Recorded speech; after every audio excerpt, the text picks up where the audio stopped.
I'm here today with Drs. Charles and Liz Schmitz, authors of Golden Anniversaries, The 7 Secrets of Successful Marriage.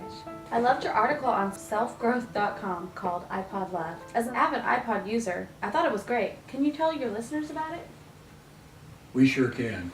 We love our iPods. We each have one. If it's an iPod, we got it. You know?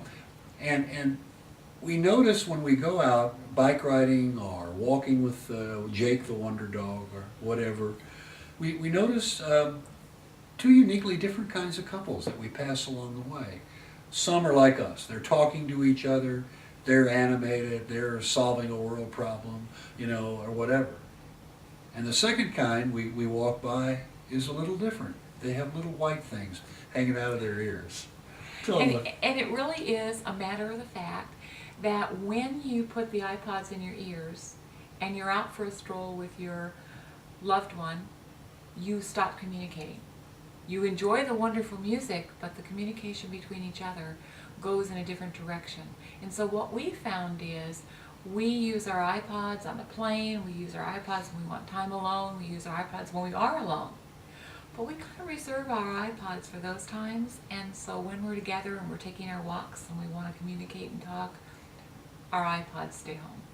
And so it's a different way we look at iPods. And one of the central tenets of our book is an emphasis on doing the simple things. Well, communication is a pretty simple thing in a relationship. But if you got music plugged into your ears, you're both listening to two different songs, you're walking down the street together, the chances are you're not communicating very much with each other. And love and successful marriage is a really, truly simple to understand. Just like you think about this concept of talking and listening, it's very simple to understand. The difficulty is that people don't do the simple things required to make it work.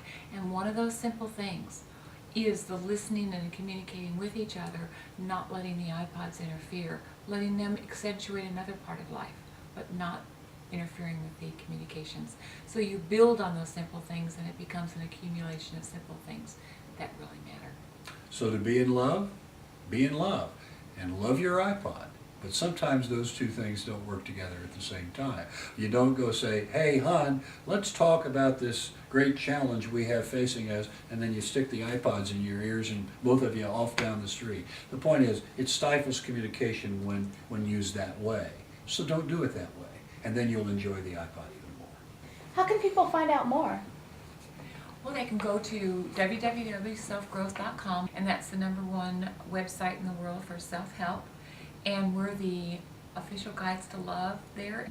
The other way is to go to our website, which is www.goldenanniversaries.com, and we have a free newsletter and a lot of free downloads and a lot of information, a lot of free articles. And of course, what we really want you to do is go buy the book.